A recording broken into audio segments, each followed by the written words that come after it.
11절에서 12절까지 말씀입니다.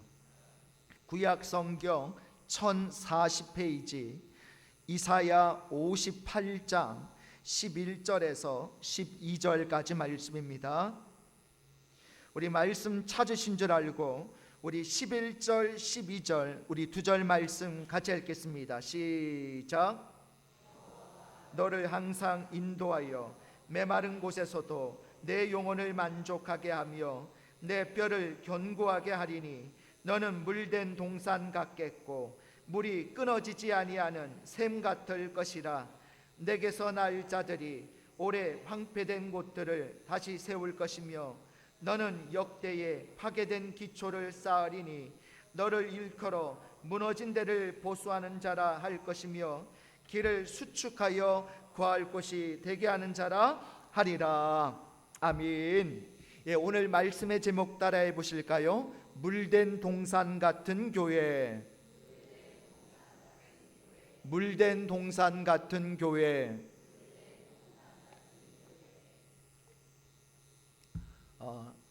어제 짜장면을 먹다가 혀를 깨물었는데 얼마나 심하게 깨물었는가 하면 피가 1시간 내내 피가 줄줄 막 나오고 그래가지고 오늘 설교 시간에 발음이 좀 셀 수도 있습니다.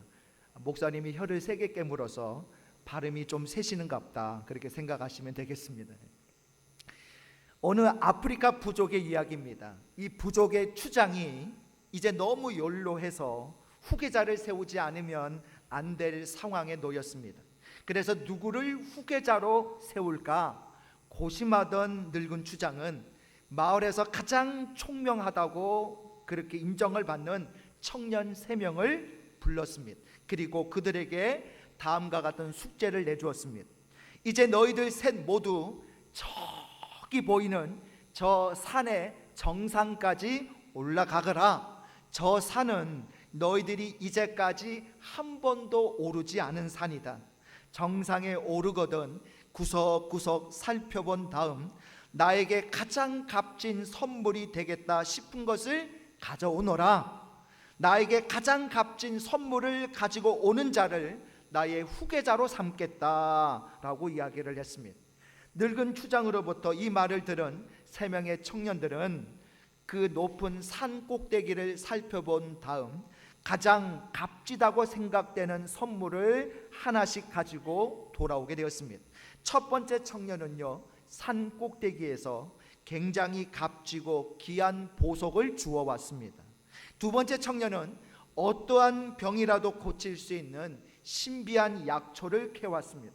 그런데 이상하게도 세 번째 청년만은 빈손으로 돌아온 거예요. 세 번째 청년은 늙은 추장에게 이렇게 말을 했습니다. 추장님, 제가 오늘 추장님께 드릴 선물이 하나 있습니다. 추장님께서 왜 우리들 보고 한 번도 올라가 보지 않은 저 산에 올라가라고 하셨는지 이제서야 그 이유를 알겠습니다. 산 정상에 올라가 보니 산 너머로 광활한 초원과 넓은 세계가 펼쳐져 있는 것이 보였습니다. 저는 우리 부족이 광활한 초원과 넓은 세계로 나아갈 수 있는 비전을 추장님에게 선물로 드리겠습니다. 이렇게 말을 한 거예요. 여러분, 세 청년 중에 누가 추장의 후계자가 되었을까요? 바로 세 번째 청년이죠. 늙은 추장은 다른 두 청년을 제쳐놓고 비전을 선포한 세 번째 청년을 자기 후계자로 세웠다고 합니다. 저는 하나님께서도 이렇게 하시리라 생각합니다. 이 시대에 하나님께서 쓰시는 사람은 외적으로 어떤 훌륭한 조건을 가진 사람이 아니라 미래를 바라보는 비전의 사람이라고 믿습니다. 교회도 마찬가지입니다. 비록 건물은 쓰러져 가고 비천한 역사를 가진 교회라고 할지라도 하나님께서는 비전이 있는 교회를 쓰시는 줄 믿습니다. 그레이라는 사람이 쓴 성공의 공통분모라는 책이 있어요. 역사상 위대한 발자취를 남긴 수많은 위인들의 생애를 살펴보니 그들에게서 공통분모를 찾을 수 있었다라고 이야기를 하는데요. 그 이야기가 뭐냐? 그들은 비전을 가진 사람들이었고 비전에 자기 인생을 집중시켜 살아가던 사람들이었으며 소중한 것을 먼저 할 줄 아는 사람들이었다라고 이야기합니다. 그렇습니다. 비전의 사람이 위대한 일을 합니다. 비전의 사람은 다른 사람이 어떻게 하든 어디로 가든 무엇을 하든 자기 비전을 가지고 나아가서 결국에는 귀한 일들을 성취합니다. 그러나 비전이 없는 사람은요, 다른 사람 흉내내고 따라하기 바쁘죠. 다른 사람이 미국 간다는데 옆집 아이에게 그림 그리기 레슨을 시킨다는데 그 친구는 피아노 배운다는데 김 집사는 아이에게 과외를 10개나 시킨다는데 이런 말 저런 말 듣고 따라하며 다른 사람 흉내내다가 아무것도 이루지 못하고 마는 거죠. 이것은 비단 개인에게만 해당되는 것은 아닙니다. 개인뿐 아니라 가정도 그렇고 회사도 그렇고 교회도 마찬가지예요. 교회에 분명한 기준이 없으면 위대한 일을 하기는커녕 날마다 흔들립니다. 교회에 분명한 비전도 없고 나아가야 할 분명한 방향이 세워지지 않으면 어떻게 될까요? 날마다 옆 교회 눈치 보기 바쁩니다. 옆 교회는 총동원 전도 잔치를 해서 성공했다는데, 옆 교회는 부흥회 해가지고 재미 봤다는데, 옆 교회는 가정 사역 세미나 해서 좋았다는데, 그 교회 문화 사역은 아이들을 한 방에 뿅 가게 했다는데, 제자 훈련이 그렇게 좋다는데, 이런 말 저런 말 듣고 제자 훈련했다가 문화 사역 흉내냈다가 총동원 전도잔치 열었다가 우왕좌왕하다가 세월 다 보내버리고 마는 거죠. 이처럼 분명한 비전과 방향이 없는 개인이나 교회는 흔들리게 되어 있습니다. 그래서 비전과 방향이 대단히 중요한 것이죠. 사도행전 20장 24절을 보면 사도 바울이 이런 말을 해요. 내가 달려갈 길과 주 예수께 받은 사명 곧 하나님의 은혜의 복음을 증언하는 일을 마치려 하면은 나의 생명조차 조금도 귀한 것으로 여기지 아니하노라 라고 고백할 만큼 목숨 걸고 복음을 증거했습니다. 자, 그가 그렇게 할 수 있었던 것은 그의 가슴 깊숙한 곳에 담겨 있는 복음에 대한 비전 때문이었죠. 그는 고린도전서 9장 26절에서 그러므로 나는 다름질하기를 향방 없는 것 같이 아니하고 싸우기를 허공을 치는 것 같이 아니하며 라고 고백했습니다. 그의 삶은 향방, 즉 방향이 분명한 삶이었다는 거예요. 허공에다 대고 헛손질하는 것과 같은 삶이 아니었다는 겁니다. 우리에게도 방향을 분명히 세운 사도 바울과 같은 그런 모습이 필요한 줄로 믿습니다. 우리 교회도 마찬가지예요. 방향 없이 흘러가는 교회가 아니라 나아가야 할 방향과 목표가 분명한 교회가 되어야 할 줄 믿습니다. 자, 이와 같이 나아가야 할 방향과 비전이 중요하기 때문에 올해 우리 교회는 어떤 비전을 세웠어요? 부르고 세우고 살리는 교회라는 비전을 세운 것이죠. 자, 그렇다면 이제 지난 두 번에 거쳐서 부르는 교회에 대해서 함께 말씀을 나눴고 또 세우는 교회에서 말씀을 나눴는데 오늘은 세 번째 마지막으로 살리는 교회에 대한 말씀을 함께 나누려고 해요. 자, 여러분, 살리는 교회란 무엇을 하는 교회를 말하는 것일까요?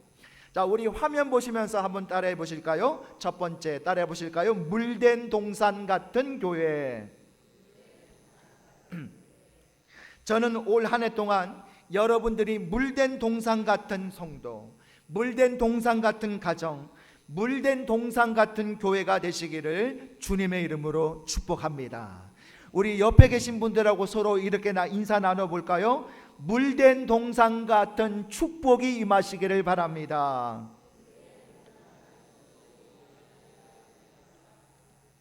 한 번 더 인사 나눕시다. 물된 동산 같은 교회가 됩시다. 자, 여러분, 원래 이 물이라는 것은 창조주 되시는 하나님께서 우리 사람에게 주신 선물이 있죠. 자, 물은 세 가지 특징이 있습니다. 무색, 색이 없어요. 무치, 향기가 없습니다. 무미, 맛이 없어요. 그럼에도 불구하고 이 물은 인간 생존에 있어서 잠시라도 없어서는 안 될 물질이죠. 모든 생명체는 이 물을 필요로 합니다. 동물도 식물도 물이 없으면 죽죠. 특히 사람의 경우는 더욱 그렇습니다. 우리의 몸에 몇 퍼센트가 물로 되어 있는지 아셔요? 70%. 70%가 물로 되어 있습니다. 아닌데 나는 지방이 많은데 살이 많은데 살이 70%인데 아니에요. 지방이 많은 것 같아도 물이 70%입니다. 그런데 70%의 물 중에서 5%만 빠져나가도 탈수증에 걸린다고 해요. 그래서 탈수증에 걸려서 어려움을 겪고 심하면요 목숨까지도 잃을 수 있다고 합니다. 그만큼 물은 우리 인간들에게 없어서는 안 되는 중요한 물질이죠. 사람은 생명의 시작을 물과 함께 해요. 이미 사람은 어머니 뱃속에 있을 때부터 양수 속에서 자라죠. 그래서 사람은 본능적으로 물을 그리워합니다. 태어난 지 얼마 되지 않은 신생아를 물속에 넣어 목욕을 시켜보면 알 수가 있습니다. 또 사람의 생활과 직결된 문명도 물과 깊이 관련이 되어 있죠. 역사적으로 보면 인류 4대 문명의 발상지도 다 물의 근원지를 중심으로 시작되었다는 거예요. 이처럼 의학적으로 보나 역사적으로 보나 사람은 이 땅에서 태어나서 죽을 때까지 물을 떠나서는 살 수 없습니다. 하나님의 말씀인 성경을 봐도 물에 대한 언급이 많아요. 여러분 창세기 1장 2절을 보면 하나님의 영은 어디 위에 운행하시니라? 수면 위에 운행하시니라 라는 말씀이 나오고요. 또 요한계시록 22장 1절과 2절을 보면 이런 말씀이 나와요. 또 그가 수정같이 맑은 생명수의 강을 내게 보이니 하나님과 및 어린 양의 보좌로부터 나와서 길 가운데로 흐르더라 라고 말씀하고 있습니다. 그러니까 성경도요 물로 시작해서 물로 마친다는 것을 알 수가 있습니다. 하나님께서는 이 물을 당신의 백성들에게 베풀어 주시는 축복과 구원의 상징적 의미로 사용하셨다라는 겁니다. 그래서 여러분 잘 아시는 시편 23편 3절에 보면 목자 되시는 여호와께서 양떼들을 어디로 인도하셔요? 쉴만한 물가로 인도하신다라고 말씀했고요. 시편 1편 3절에 보면 율법을 묵상하고 즐거워하는 자는 시냇가에 심은 심겨진 나무처럼 많은 열매를 맺는다고 말씀했습니다. 또 예수님께서는 사마리아 수가라고 하는 동네 우물가에서 만난 여인에게 이 물을 마시는 자마다 다시 목마르리니와 내가 주는 물을 마시는 자는 영원히 목마르지 아니하리니 내가 주는 물은 그 속에서 영생하도록 솟아나는 샘물이 되리라 라고 말씀하시면서 물에 대해 언급하신 적이 있죠. 이처럼 성경에서 물이란 하나님으로부터 받는 축복과 은혜를 상징하고요 생명과 구원의 의미를 가지고 있습니다. 반대로 가뭄은 이 가뭄이라는 것은 하나님의 심판과 저주를 상징하고 있다는 거예요. 우리는 물이 풍부한 곳에서 살기 때문에 가뭄의 무서움을 잘 알지 못하지만 호주에서 실제로 목회하신 적이 있는 어떤 목사님이 계시는데 그분이 과거에 경험했던 이 가뭄의 무서움을 말씀을 해주셨는데 내용이 이런 내용이었습니다. 80년대까지는 호주 시드니 아시죠? 이 시드니는 세상에서 말하는 지상 천국이었다고 해요. 겨울 기온이 7도에서 8도 겨울 기온이 7도에서 8도 정도로 그리 춥지 않고 여름 기온이 32도에서 33도 정도 되는데 우리나라처럼 이렇게 후덥지근한 날씨가 아니라 그늘 밑에 들어가거나 실내 들어가면 아주 선선하게 느껴지는 그런 날씨였다고 합니다. 그런데 90년대 여름부터 이상기온 현상이 일어나기 시작했다는 거예요. 94년 여름에 대낮 기온이 일주일 내내 38도에서 40도 사이를 왔다 갔다 했고, 밤에도 34도, 35도를 기록하는 등 무더운 날씨가 지속이 되었다고 합니다. 그러면서 한 달 내내 비 한 방울도 내리지 않는 거예요.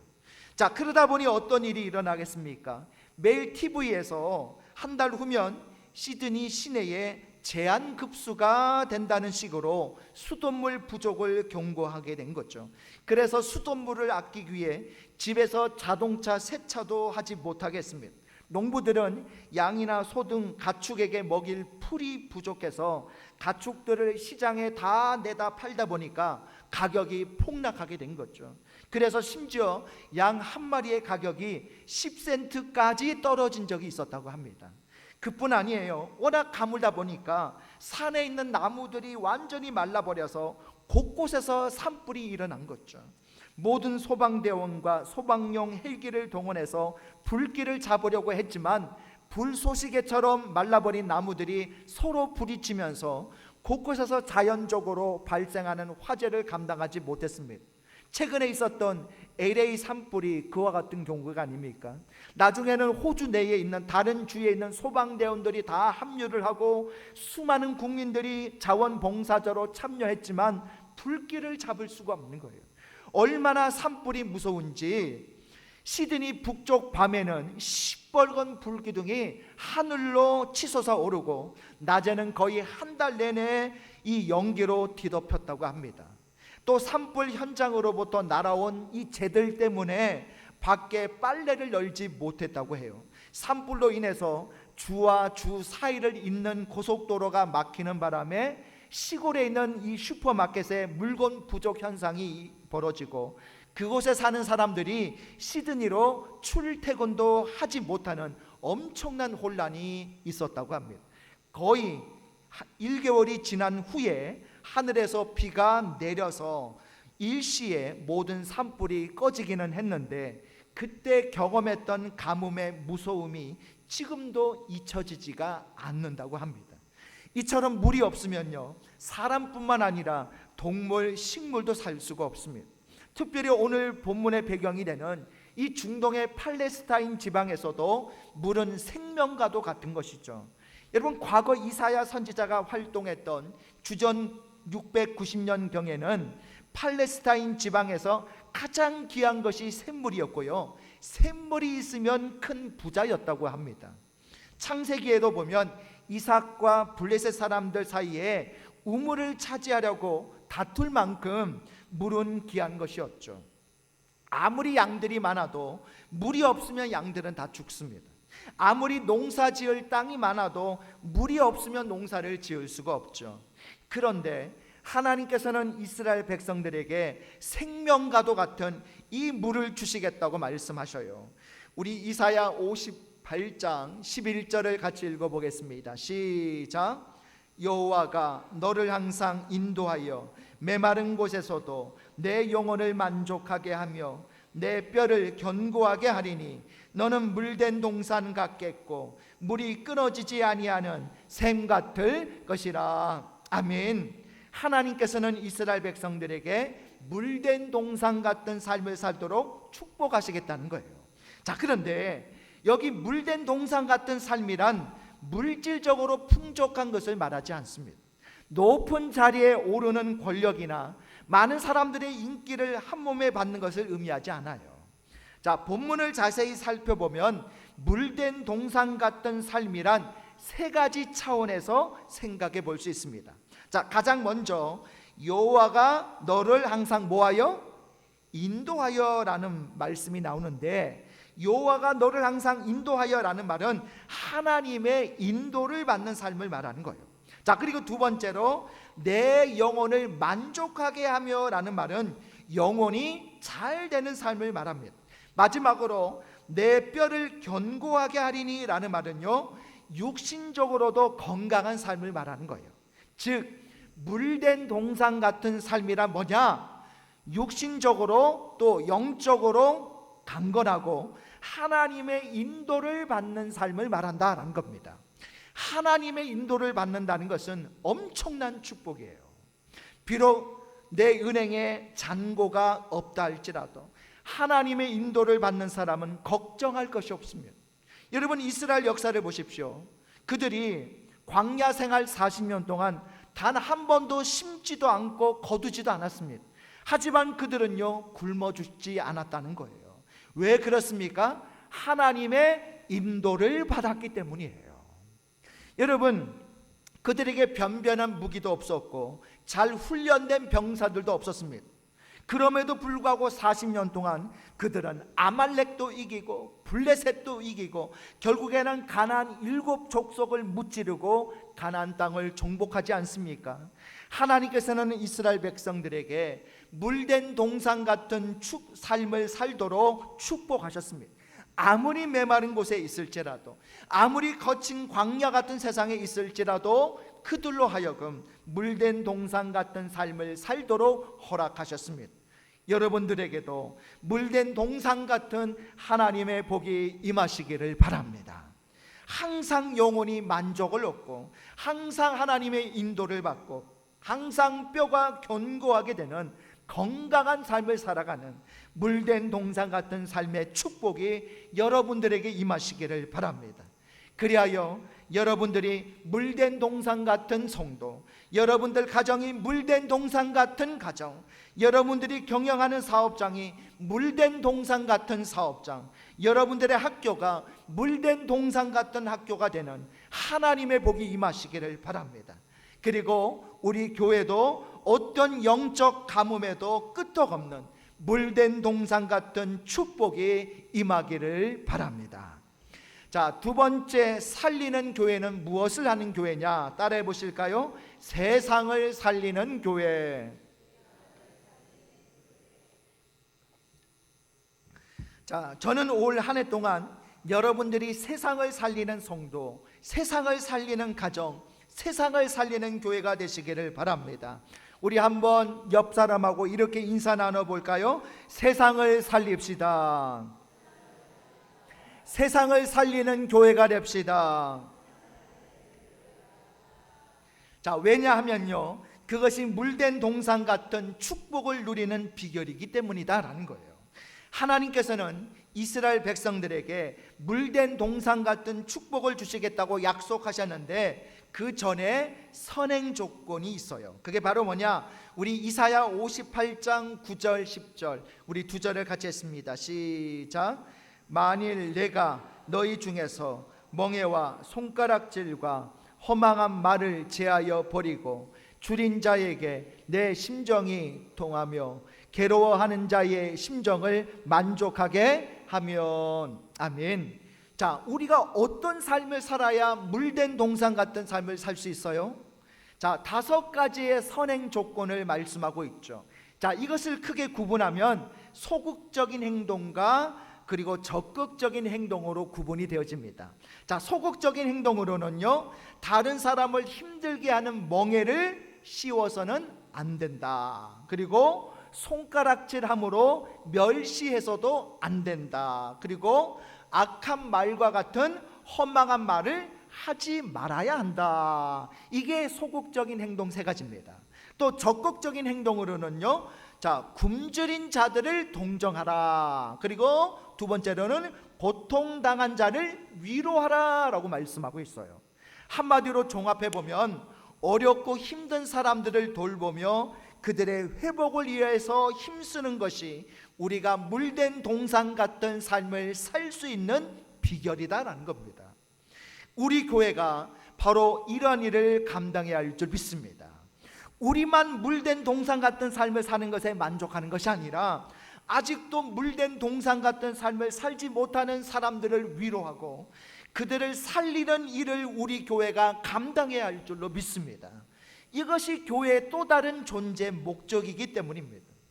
크라인벨 교수라는 분이 쓴 글에 이런 이야기가 나와요. 어떤 동네에 호수가 하나 있었는데, 그런데 가끔 그 호수에서 사람들이 뱃놀이를 하다가 빠져 죽기도 하고 수영을 하다가 수영 미숙으로 익사 사고가 발생하기도 했습니다. 그래서 동네 사람들이 모여서 회의를 한 끝에 한 사람씩 교대로 호숫가에 서서 경비를 서기로 했습니다. 자, 그런데 서서 경비를 하다 보니까 다리가 아플 거 아니에요. 그래서 의자를 만들기로 했습니다. 의자를 만들어 놓기는 했는데 이번에는 따가운 햇볕을 가릴 지붕이 필요했던 거죠. 그래서 지붕을 만들었습니다. 이렇게 하나하나 세워 나가다 보니 비를 막을 수 있는 벽도 만들고 돌로 된 바닥에 카펫도 깔면서 나중에는 인명을 구조할 훌륭한 구조본부가 세워지게 된 거예요. 자, 그런데 물에 빠진 사람을 건져서 구조본부로 데려다 눕혔더니 이 깨끗한 카펫 바닥에다가 먹은 것을 토하고 각종 오물을 묻히는 거예요. 마을 사람들은 카펫이 더러워지기 때문에 물에 빠진 사람을 일단 구조하면 집 안으로 들어오지 말고 집 밖에 두기로 결정을 했습니다. 결국에는 생명을 살리는 목적으로 지어놓은 이 건물이 생명을 구조하는 데 사용되지 못하고 만 거죠. 인명구조를 목적으로 세운 건물의 본질을 상실하고 말았던 것입니다. 여러분, 혹시 우리는 어떻습니까? 우리 교회는 어떨까요? 혹시 세상에서 아직도 절망하고 있는 사람들을 외면한 채 나만, 우리 가정만, 우리 교회만 물된 동산의 축복을 누리면 되는 거지 뭐 다른 사람들까지 돌볼 필요가 있나? 라고 생각하고 있지는 않습니까? 그러나 하나님께서 물된 동산의 축복을 누리는 사람에게 권리뿐만 아니라 의무에 대해서도 말씀해 주고 있어요. 그게 바로 이사야 58장 12절입니다. 우리 같이 한번 읽어볼까요? 시작. 내게서 날 자들이 오래 황폐된 곳들을 다시 세울 것이며 너는 역대에 파괴된 기초를 쌓으리니 너를 일컬어 무너진 데를 보수하는 자라 할 것이며 길을 수축하여 거할 곳이 되게 하는 자라 하리라. 아멘. 자, 여기에서 물된 동산의 복을 누리는 사람이 어떠한 삶을 살아야 한다고 말씀합니까? 오래 황폐된 곳들을 다시 세워야 한다라고 말씀해요. 파괴된 기초를 다시 쌓아야 한다고 말씀합니다. 무너진 성벽을 다시 재건해야 한다고 말씀하고요. 또 여기 길을 수축하여 거할 곳이 되게 하라라고 말씀하는데 이것은 무너진 시가지를 다시 복구해야 한다라는 말씀이에요. 그러니까 자, 9절부터 12절까지 말씀을 정리하면 세상을 회복시키는 일을 해야 물된 동산의 축복을 누릴 수 있다는 겁니다. 또 물된 동산의 축복을 누리는 사람은 세상을 회복시키고 세상을 살리는 일을 해야 한다는 거예요. 우리가 물된 동산의 축복을 누릴 수 있는 비결이 바로 여기에 있는 거예요. 존 샘포드라는 사람이 내 안에 있는 천국이라는 제목의 책에서 자기 집에 있던 오래된 우물 이야기를 하고 있는데요. 그의 집에 있는 우물은 차갑고 깨끗했습니다. 결코 마르는 일이 없었습니다. 가뭄이 극심할 때도 끊임없이 우물물은 솟아났습니다. 그러다가 생활이 풍족해지면서 기존의 우물은 그대로 덮어놓고 한쪽에 현대식 펌프 장치를 설치해서 기계로 우물물을 길어내도록 했습니다. 자, 그러던 어느 날 이 그냥 덮어놓고 사용을 안 한 우물이 궁금해진 거예요. 그래서 뚜껑을 열고 보니까 차갑고 깊은 우물물을 보리라고 생각했던 기대가 완전히 무너졌습니다. 우물이 완전히 바닥이 말라 있었던 거예요. 이 샘포드는 어떻게 된 일인지 알아보려고 우물에 대해서 연구를 하기 시작했는데 연구한 결과 이렇게 그는 이야기합니다. 이런 종류의 우물은 지속적으로 물이 흘러나오는 수백 개의 작은 지하 수맥으로부터 물을 공급받는다. 우물에서 물을 길어내면 더 많은 양의 물이 수맥으로부터 스며나와서 우물에 고여들면서 이 작은 수맥들의 관들은 늘 깨끗하게 열려 있게 된다. 그러나 사용하지 않고 정기적으로 물을 끌어내지 않으면 미세한 수맥들은 막히고 만다. 여러 해 동안 끝없이 흐르던 우물은 물이 없어져서가 아니라 사용하지 않았기 때문에 메마르게 된 것이다 라고 이야기합니다. 존 샘포드가 경험한 것처럼 우물은 사용하지 않으면 마르게 되어 있어요. 반면에 우물은 사용하면 사용할수록 더 많은 물로 채워지게 되어 있습니다. 마찬가지 원리입니다. 하나님으로부터 받은 물된 동산의 축복을요, 다른 사람을 위해 사용하지 않으면 마르게 되어 있는 거예요. 반대로 하나님으로부터 받은 물된 동산의 축복을 다른 사람을 위해서 쓰면 쓸수록 더 많은 물된 동산의 축복을 누릴 수 있는 줄 믿습니다. 여러분, 하나님께 물된 동산의 축복을 구하십시오. 그러나 하나님으로부터 받은 물된 동산의 축복을 혼자만 소유하지 마시기 바랍니다. 물된 동산의 축복을 사용해서 다른 사람들을 회복시키고 살리는 축복의 통로가 되시기를 바랍니다. 올해에도 우리 교회가 지역 사회와 또 지역 이웃들을 살리는 축복의 통로가 되기를 바랍니다. 작년에도 하나님의 은혜와 사랑을 나누었습니다. 진부 장학회에 장학금을 전달했고, 글로벌 비전 사순절 한 끼 금식 캠페인을 통해 어려운 이웃들을 도왔고요, 기도원협회 방문 예배 때 성서 제작 특별 헌금을 통해 이웃의 영혼을 살리는 일에 참여했고, 성탄절 관공서 떡 나눔을 통해 이웃과 함께 성탄의 기쁨을 나눴고요, 여러분이 평상시에 늘 하시는 구역예배 헌금, 선교 헌금을 통해 죽어가는 이웃들을 선교하는 일을 같이 해오고 있습니다. 우물의 원리에 따라 우리가 물질을 흘려 보낼수록 하나님께서는 더 많은 물질을 주실 것을 믿습니다. 물론 세상을 회복시키는 일은 물질로만 하는 것은 아니죠. 구체적인 방법들은 우리가 더 연구하고 계획해야 하겠지만, 어찌하든지 모든 성도들이 작은 일이라고 할지라도 세상을 회복시키고 세상을 살리는 축복의 통로가 되는 삶을 사시기를 바랍니다. 그래서 우리 교회 때문에 이 진부 지역 주민들이 행복을 느끼고, 우리들 때문에 이 땅이 복을 받는 일들이 일어나시기를 바랍니다. 그리고 오늘 저는 여러분들에게, 그리고 우리 교회에 물된 동산에 축복이 임하시기를 바랍니다. 끊어지지 않는 샘과 같이 여러분들의 삶에 풍성한 물된 동산에 축복이 임하시기를 주님의 이름으로 축복합니다. 우리 이 시간에 말씀 정리해 보겠습니다. 살리는 교회는 무엇을 하는 교회입니까? 우리 두 가지 같이 했습니다. 시작. 물된 동산 같은 교회, 세상을 살리는 교회. 올 한 해 우리 교회가 정말로 살리는 교회가 될 수 있도록, 그래서 물된 동산 같은 교회가 되도록, 세상을 살리는 교회가 되도록, 살리는 교회가 될 수 있도록 기도하고 그 일에 앞장서서 나가시는 저와 여러분 되시기를 주님의 이름으로 축복합니다. 우리 다 같이 일어나셔서 우리 주여 한번 부르시고 우리 합심으로 기도하실 때 두 가지 기도 제목 가지고 기도하기 원합니다. 첫 번째, 올 한 해 영육이 강건하고 하나님의 인도를 받는 물된 동산 같은 성도와 가정과 교회가 되게 하소서. 두 번째는 세상을 회복시키고 살리는 일을 함으로 물된 동산의 축복을 누리는 성도와 가정과 교회가 되게 하소서. 우리 다 같이 주여 한번 부르시고 합심으로 기도하겠습니다. 주여. 하나님, 오늘 우리 교회 표처럼 살리는 교회가 되어지기를 원합니다. 하나님, 올 한 해 영육이 강건할 수 있는 복을 주옵소서. 하나님의 인도를 받는 교회가 되어지기를 원합니다. 하나님의 인도를 받는 물된 동산 같은 성도가 되게 하여 주옵소서. 가정이 되게 하여 주옵소서. 교회가 되어지기를 원합니다. 또한 세상을 회복시키고 살리는 일을 하게 하여 주옵소서.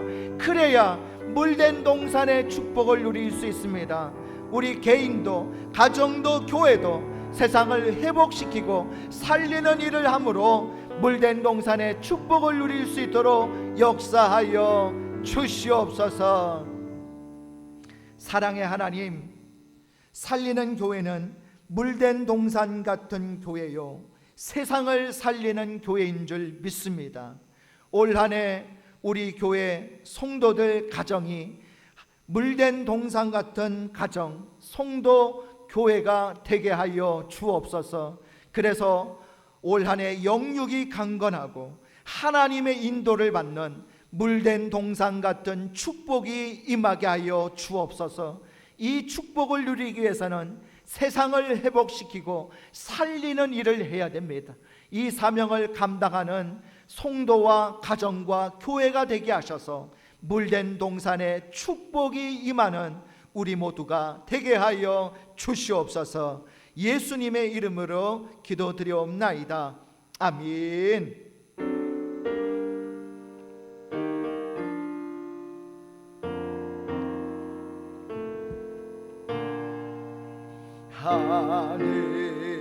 하늘에 계신 아버지, 이름 거룩하사 주님 나라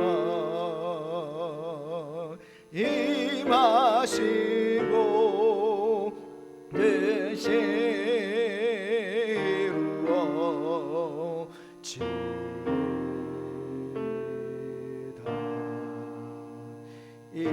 일용할 양식 주시고 우리들의 큰 죄 다 용서하옵시고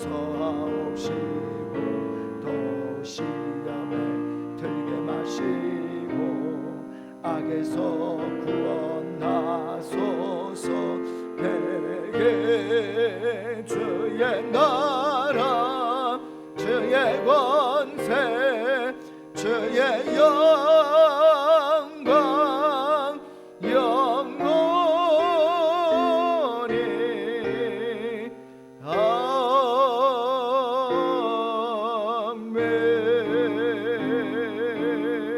아멘. 이제는 우리 주 예수 그리스도의 은혜와 하나님 아버지의 무한하신 사랑하심과 성령님의 감화감동 충만하신 은혜와 역사가 오늘 물된 동상 같은 축복이 오늘 개인과 가정과 교회에 임하여서 우리 교회와 가정과 성도들이 살리는 개인, 살리는 가정, 살리는 교회가 되기를 결단하는 우리 교회 모든 성도들 머리 위에, 가정 위에, 교회 위에 지금부터 영원토록 함께 있을지어다. 아멘.